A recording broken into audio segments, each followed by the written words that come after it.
Hey y'all, what's going on? It's me, your girl, Antoinette, and I'm going to welcome you to another episode of Transformational Conversations with me, featuring Alethea Tucker. She is a community advocate and also an entrepreneur in the city of Wilmington, and I am so happy to have her with us today. Hey Alethea. Hi, Antoinette. Thank you for inviting me. This is an absolute pleasure and an honor to be here with you. Yes, I am so happy that you said yes. I just knew that you would be a perfect person to come on and talk to us today because first of all, you are a part of the school board. So can you just tell us a little bit more about yourself? My name is Alethea Smith-Tucker. My husband would be proud just to hear the Tucker. So I am a Wilmingtonian resident, have been in Wilmington for about 26 years.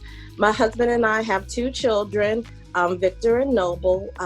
My oldest is 11, my youngest is 6 years old. I am the founder and principal consultant for my business called Help You Produce.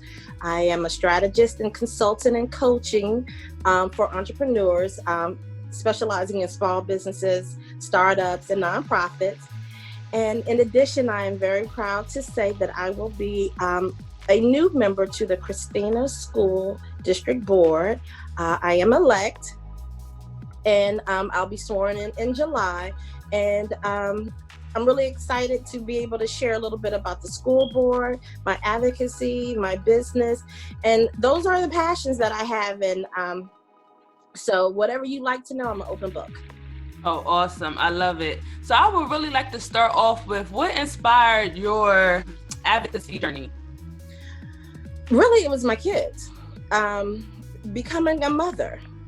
And one of the most beautiful things about becoming a mother, and I know that you can identify and share with this, is that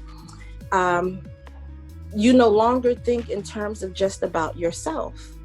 And so once I became a mother and a steward of a life that I was blessed to have, I knew that it was important that I become active in creating the environment and the world that I thought I wanted them to experience and live in.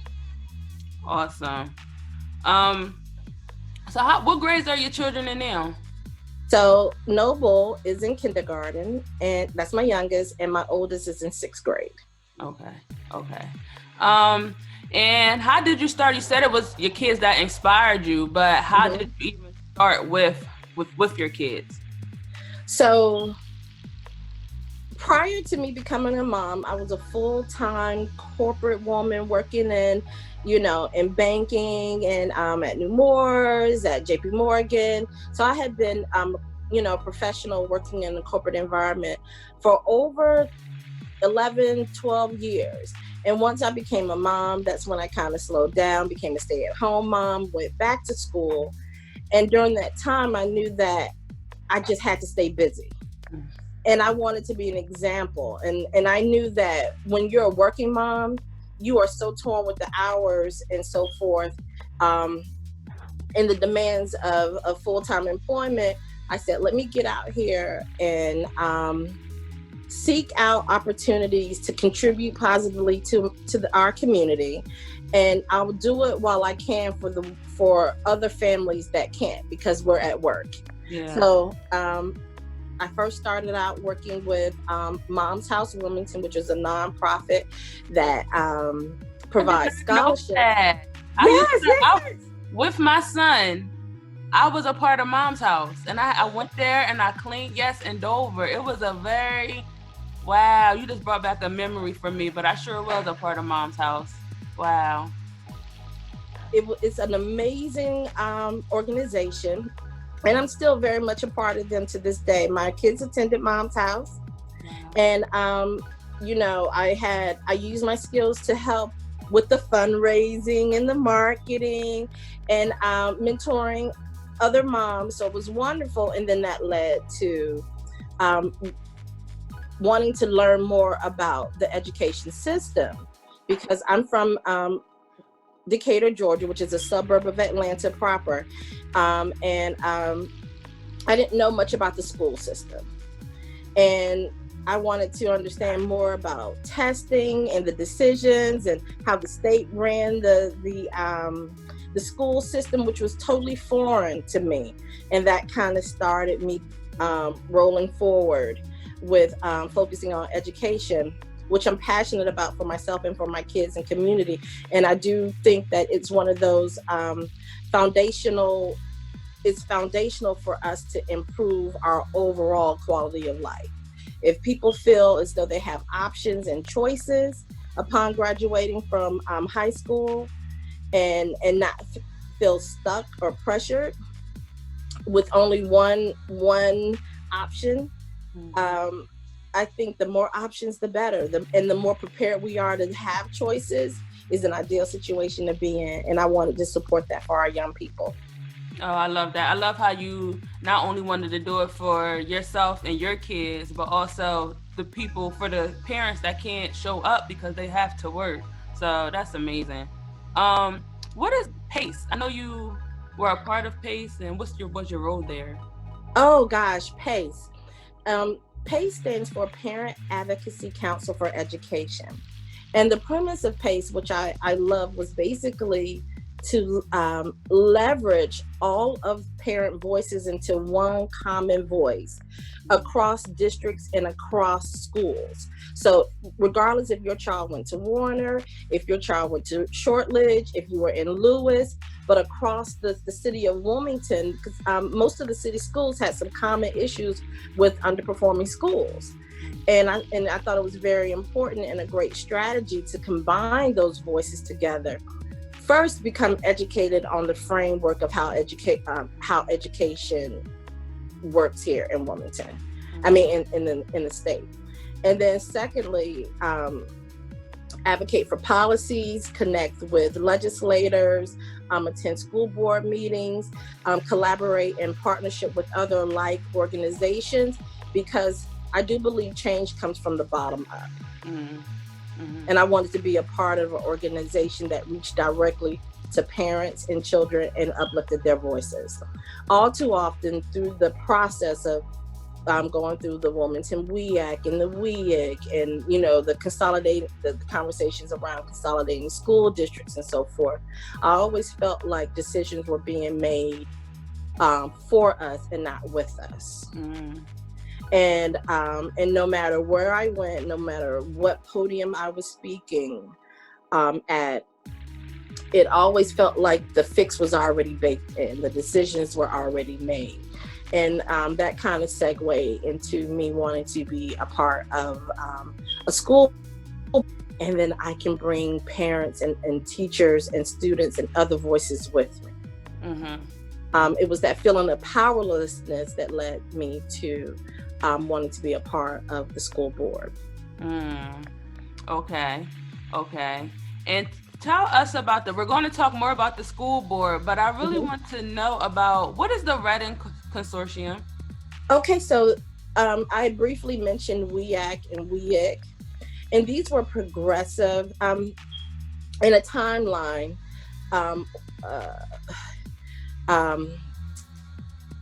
WEIC groups that were focused on creating a Wilmington school district, because most large cities have their own city school district.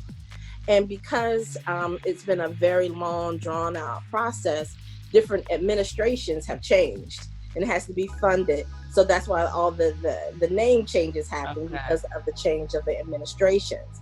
And so now that we're on Carver's administration, he greenlighted under the leadership of the chair of Senator Elizabeth Lockman, most of us know her as Senator Tizzy, basically to continue that work using all of the data, the research from those previous iterations to help kind of continue the work, continue the discovery. And personally, I've been a part of it as an outsider, as a public voice, someone who has been advocating for education in a lot of different spaces. And personally, I respect and understand the work, but for me to to advocate for any choice, we first have to lead with how education is going to improve for our children. Start for me with curriculum and outcomes and the vision. Then we can talk about logistics. Right. So, but the work is going on. They're looking at funding, and that's another big issue, appropriately funding the schools so that if it happens, you create a metropolitan Wilmington school district, you're not automatically from the beginning disadvantaging our kids further by being underfunded. So they're in the discovery process right now. And so I'm hopeful and I'm optimistic because this is a real opportunity to look at education specifically considering the needs of the population in Wilmington, and to really address what our particular kids need to further develop their whole best selves. Yeah. And so it's exciting, but like I said, if we can't be competent and compete on an international and global level, that's my litmus test right there. What are your ideas and initiatives that you want to implement as being a part of the school board? That's a wonderful question, and I'm glad you asked that. As an entrepreneur, I'm always thinking of ways. It sounds so cliche, but thinking outside of the box. I thrive in the space of being creative and different, and I know that it takes different voices, different skill sets, different minds to really kind of accomplish this. And as I'm watching the education, and mind you, I have little kids that I live in the city of Wilmington. I'm disheartened by the gunplay and the murders. I feel at a loss for how to address it. But I do know that education was a key for me, how safe I felt in schools, how nurtured I was in schools, how in Atlanta, in Decatur, there were so many positive reflections of me as an African American, as in a community. I knew that was instrumental in creating the person who I am and the mindset and the drive that I had. And so I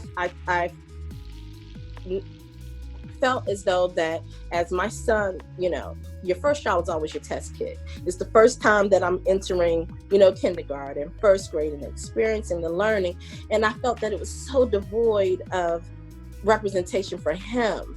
And through PACE, which was also a training, it taught us about what are proven statistics about creating the environments that's conducive to learning but excelling and growth.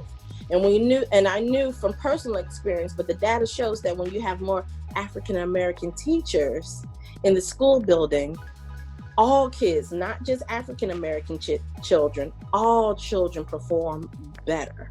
Wow. Yes. And so then I knew that that the schools that underperformed had some of the most inexperienced teachers in the classroom. So experience of a teacher directly correlates to the successful outcomes of children. Wow. And so that's what PACE did for me. And along with a lot of other people and organizations that we worked with. And so I had all this knowledge, but what do I do with it now? Right. And so, really being intentional about learning about information about school districts.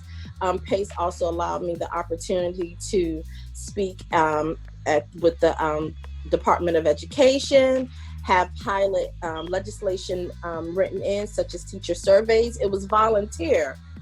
But I thought it was important for parents to be able to have a voice to even complete surveys.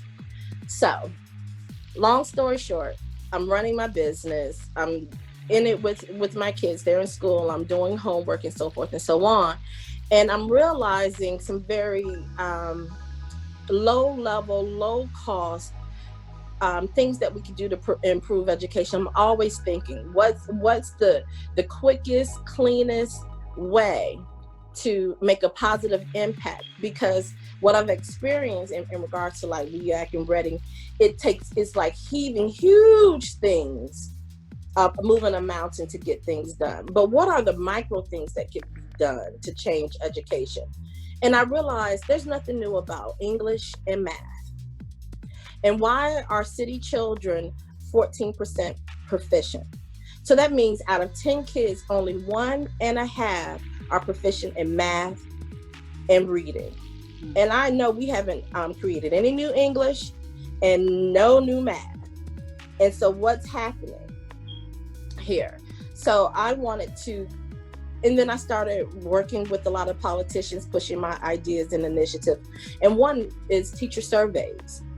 The first time I went to the Department of Education and the legislation was written, it was in regards to teacher surveys as being a part of the teacher's evaluation. And it passed, it went through. However, it was on a voluntary basis for each school district. And most school districts weren't ready to kind of self-regulate in that manner and affect teachers' evaluation, which directly affected their pay. But I still believe that there's a value between parent and student surveys, not from a punitive perspective, but from a process improvement, a validation perspective. How do teachers know they're being successful? How do they know that they have the curriculum and the approach to education that meets their students' needs if we don't ask our children? And they're perfectly capable of saying, I like it when you do this, more of this, less of that. So from a continuous process of really connecting with children and also with the parents, I think there's a value in hearing from parents about their experience, because all too often I think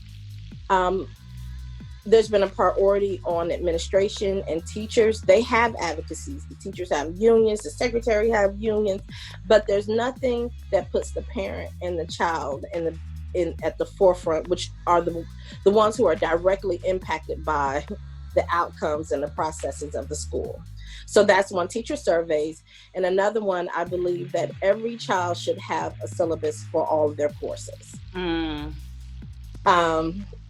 when I say it, just seems like, oh, that's a no-brainer, right? In college, we have our syllabuses. And why wouldn't we have it from the elementary school on up? And if we did, if that was in place, it would have, and think about now that we're going through this pandemic and we're homeschooling, parents would have had the information and been empowered to know exactly what their children had covered and what's remaining, so that we can take more of an active role in supporting our children, right? And because now there's, some children are receiving education, and it's different based upon school. It can be different from classroom to classroom, from school to school, inside the district and from district to district. But armed with the syllabus, parents can feel more empowered to take an active role in ensuring that their children are able to meet the needs and the goals of each curriculum and understand it. And thirdly, by having a syllabus, that will help us to better be able to make the connection between testing and curriculum. I often wonder, and that's another reason why I joined the boards. I'm curious, and now I have the capacity to get the information that I need and to share it. But going back to relating the curriculum to our testing, mind you, I just said in our city schools, in the Christina School District, we have 14% proficiency in math and English. But I wonder, is it because is the curriculum aligned with the testing? Is the timing of the curriculum aligned with the testing? Are our children receiving a quality education, but based upon the curriculum of the test? If those things don't line up, then maybe it's the test, or maybe not. And so once again, that's another reason why I felt the need to run for school board, is because like many parents, the information that is necessary for us to ensure that our children are receiving a quality education is just not shared. And I don't think it's intentional. It's just not thought of. And I want to know, like, what decisions are being made? Who are making the decisions to purchase the curriculum, and why? And so and what works and what doesn't work. So hopefully I'll be able to set forth initiatives, work with parents, children, teachers, secretaries, the bus drivers. Now I have access to get the real information that I think will be helpful and to improve education across the board. And I'm willing to work with anyone to do that. Yeah. Now, this was just a question that I just had in my head, but how do you propose, like, getting parents more involved in, like, to be a part of the school board? I think that was a big issue for me. And because I have an IT and information background, I've been saying for years we need to be doing teleconferences.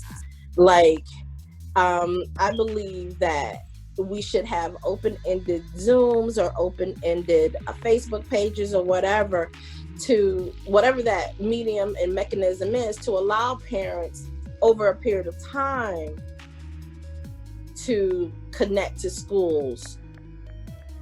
And I'll give you an example. Having a Facebook page where you put a video out and allow for, like, commenting all throughout the day, for a week, as opposed to just one board meeting at one particular time.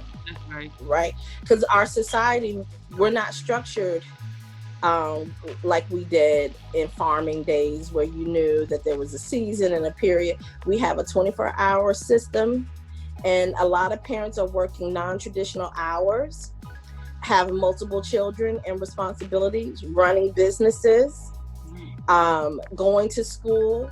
And so I think we need to start really thinking more considerately about that, and ways to invite more parental participation, because I really don't believe it's about lack of interest. I just think we haven't adapted to accommodate scheduling. Yeah, very true. I even find that with my son's school, I feel like they offer a lot of online, like, different ways for us to be involved, and not just where you have to really show up, because times are different. We cannot make it to every meeting in person. We have all these different roles and responsibilities. So I really hope that that's something that they do implement with the school board. That's important, so we can be involved as parents. We shouldn't have no barriers to more access, more participation. That's right. Yeah. And now that people are home, I think this is the best time to get parents involved. Like, because parents like, what's going on? Now my kids don't have no curriculum. Now my kids, they could see what's really going on or what's not going on in the schools. So now some change really needs to happen with this education. Now, what would you say to a parent that would say, like, being involved in the school board is not important, or being involved in school period is not important for their children?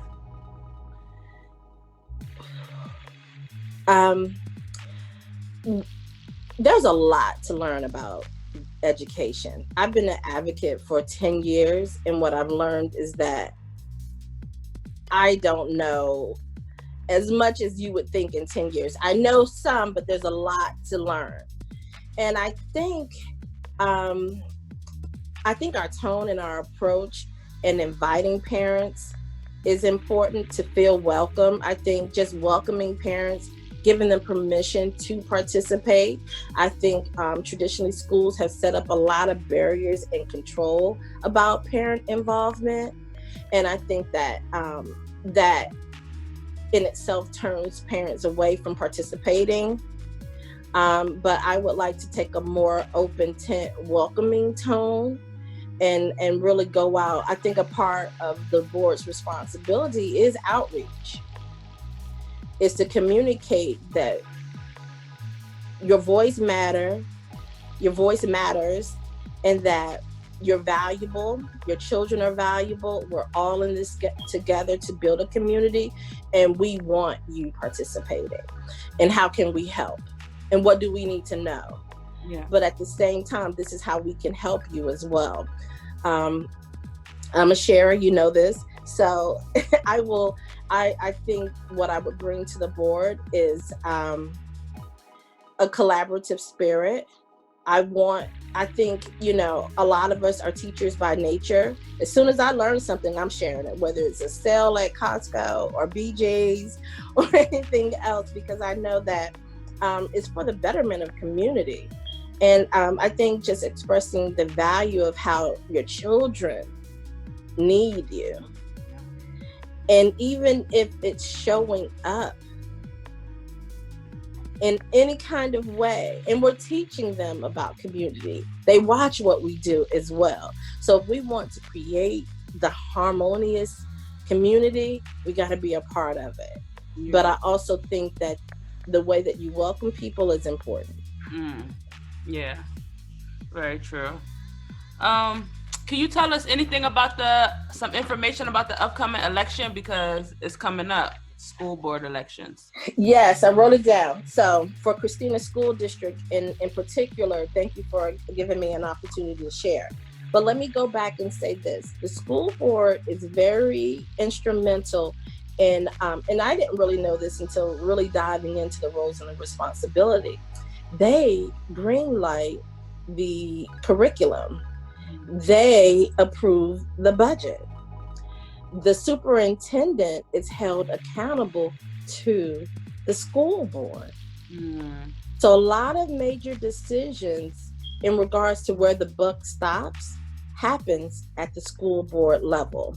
They don't manage day-to-day operations, because that's the responsibility of the superintendent and the subsequent staff and hierarchy within the school district itself. However, they work with the superintendent to set the vision, the tone, and ensure that the superintendent is enacting on the vision, on the strategic plan effectively for the whole school district. So they play a huge part in the management and operations of the school district. And it's a volunteer position. It's a public position, and so you have candidacy, yes, and you run for school board, but it's one of the most instrumental places to be in regards to decision makers in the school district. So I would encourage any parent to learn more about the school boards. Think about running for school boards. The terms are 5-year terms, but in terms of the effects for our children and this impact, it's one of the most crucial positions in education. Yeah. Pivotal. Yeah. So I would encourage anyone to get involved. It's a labor of love and passion. And I'm willing to help anyone who has questions, want to understand more about it, because it's not about me. It's about developing people and encouraging them to participate so that it could be more reflective of the needs and the desires of the people who are actually impacted. That's right. Okay, I love that. So I am an elect. There was only 2 candidates. Mr. George Evans, who was the incumbent for the Wilmington district within the school board, he withdrew, so that left me as the only candidate. So I am by nature I ran unopposed, and so I have that position. Thank you. But the great thing is that I was able to reach out to Mr. Evans, who had been on the school board for 40 years. That's a long time, and still form a relationship with him that he will continue to mentor me. Wow. I think that is so important, and I think I am overjoyed that he's able to do that, so that we have a transference of all that information and knowledge and skill, and it has such value into helping to continue on his good work. That's right. So I'm excited about that. So one important thing just for any elections for this year, because we have a lot of elections, May 26th is the last day to request a mail-in ballot. Okay. So to get the application for absentee ballot, May 26th. So that's an important date. So you only have basically a week and a couple of days to request the form to then get an absentee ballot. Now, where do you request the form? At the Department of Elections. So you can Google Delaware Department of Elections, and right on that page, I think it's under the I vote.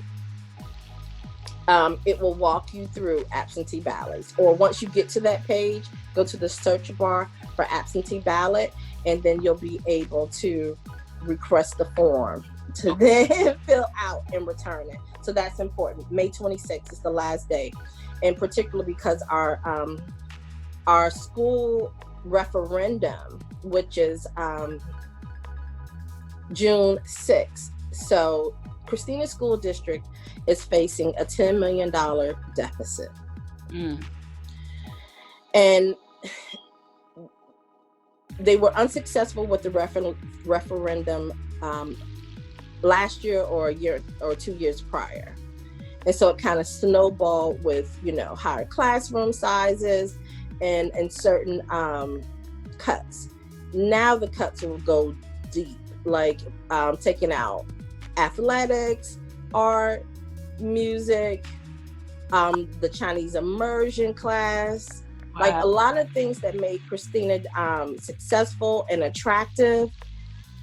Just basics are on the chopping block, so that you're only dealing with curriculum and not all of those other initiatives and educational supports that help us all to grow and learn. And keep us in school, that keep us interested, that other part of our brain that needs. Right. So I really, if you could just encourage people, you only need a driver's license that shows that you are a resident. You don't have to be registered Democrat or Republican. You don't have to be registered with a particular party. You don't have to be registered to vote. All you need is a valid driver's license showing your residency in the Christina district. The polling places will be open, so you do have the option. I think there's 11 schools that they've selected. So if you go on the Christina School Board website, it will detail the schools that have open polling places. There will be measures to limit the number of people that can go in and vote at any one time, keeping it under the governor's restrictions of 10 people at a time. So it may just be advantageous to go ahead and go online and request a mail-in ballot, so that it's just easier that way. But the option is there to go to polling places. Okay. And if we don't do this, it really hampers the progress that Christina has been working hard, and they're getting a new superintendent. So there's key position changes that's happening as well. We're looking for a superintendent that has more creativity, a vision, be able to set the tone of, continuous process improvement, collaboration, all those important things that a leader signifies. A new leader is stepping in place. Yeah. So we're trying to go into a different direction, and it would be hard to basically have this new person being in handcuffs with budget constraints. Yeah. To not really be able to move on initiatives.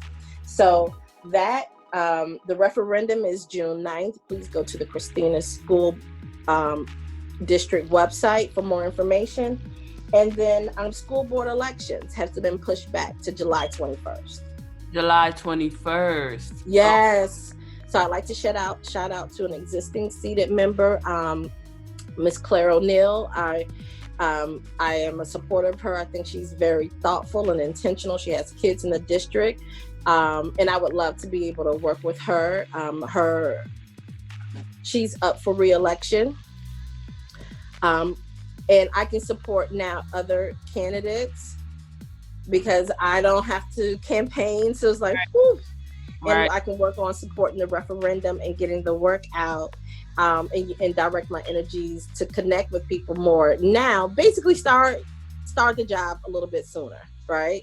Right. And instead of focusing on my own personal campaign, I can support others that I think will do a great job. So. I love that. Okay, so you definitely shared some new information with me today. Some important dates, July 21st. Yes, so I'll go over it one more time. May 26th is the last day to request mail-in ballots, right? And then on June 9th is the Christina School District referendum. Please vote yes to vote for an increase to cover the 10 million budget deficit. So taxpayers, homeowners will pay, but you don't have to be a homeowner in order to vote. So, and then July 21st, it's the school board elections. Awesome. Oh, and one final thing, the Department of Elections will allow you to vote at the Department of Elections around they haven't announced just yet the date that you can go down there to vote. So that will be forthcoming, and I'd love to share that with you so you can share it with your viewers when those dates are confirmed. Oh yes, please do. Please do. So thank you so much, Alethea, for coming on and talking to us about just everything advocacy and the school board and, just educating us. Can you share some information or share your contact information if somebody wanted to reach out to you and get more information? Yes, so if you want to reach out to me for my business, Help You Produce, if you're interested in working with me to help further your business goals, I can be reached at help, HELP, the letter U, produce, PRODUCE, at gmail.com. And in terms of the school board, it's A. Smith-Tucker at gmail.com. And you can find me on Facebook. Okay, Alethea Smith-Tucker for Christina School Board on Facebook. Awesome. Thank you so much, Alethea, and I can't wait to see you when I see. Oh, yes, I adore you. You're doing such a fabulous job. I love the positive energy. I love that you're taking care of both business people, entrepreneurs, community members, and pouring into them so that we can achieve our best selves. So I wish you continued success. I'm rooting for you all the way and whatever I can do to support you. But I do appreciate this opportunity to share with you and your viewers. Thank you. And we'll talk to you later. All righty. Bye, everyone. Bye.